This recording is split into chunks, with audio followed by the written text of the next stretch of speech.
Audio Jungle.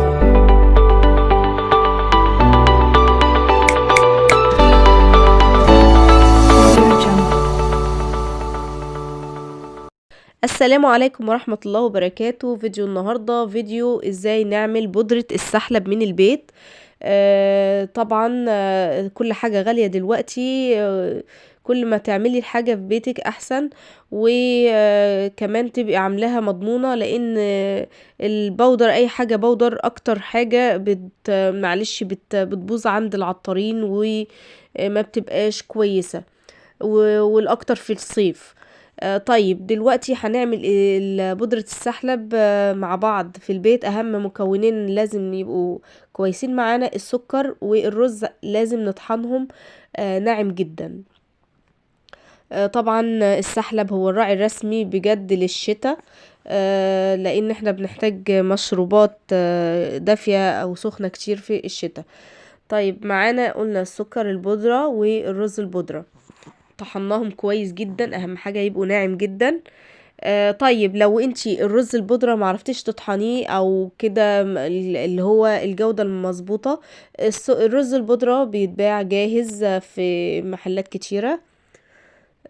تمام. ولو هتعمليه في البيت، بتعملي الرز، تغسلي كوباية الرز وتنشريها تنشف تماما، لازم تكون نشفت تماما معانا قبل ما تطحنيها في الكبة او في المطحنة.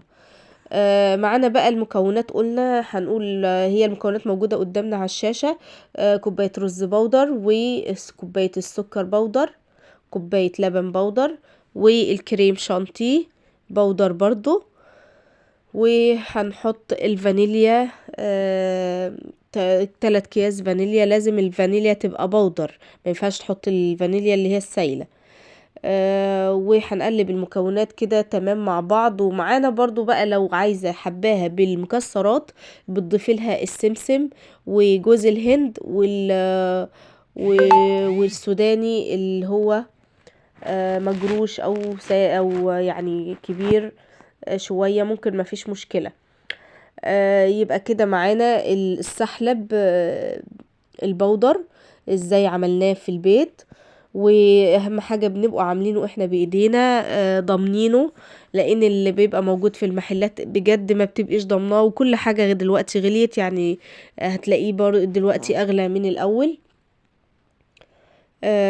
والحاجة ما تعمليها بإيدك في البيت، الحاجات البودر أكتر حاجة تجيبيها من المحلات لازم تجيبيها من حد مضمون، لأن الحاجات البودر دي بتبوظ في المحلات من الركنة. وطبعا السحلب اهو اتعمل معانا، هو اللي على الجناب ده جوز الهند. تمام. بنحطه بقى بعد كده في البرطمان. انا كده حطيت اللبن وحطيت عليه المقدار بتاع بودرة السحلب، وقلبناه كويس جدا على البارد، مش على السخن، على البارد. وبعد كده بحطه على البوتاجاز مع التقليب المستمر زي اي سحلب بتعمليه عادي جدا. وحطيته في البرطمان ونبتدي نسحب منه اول باول. بص قوامه جميل جدا، بص القوام، قوامه جميل جدا. هنبتدي بقى نصب في الكوباية. ده قوامه كده جميل جدا وهو لسه سخن، شايفة سخن والحرارة طالعة منه، وطعمه تحفة تحفة تحفة.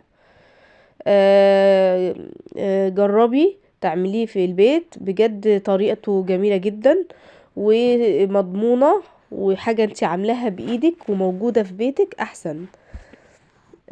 يا رب يكون الفيديو عجبكم، واستنوا الفيديو الجاي. شكرا والسلام عليكم.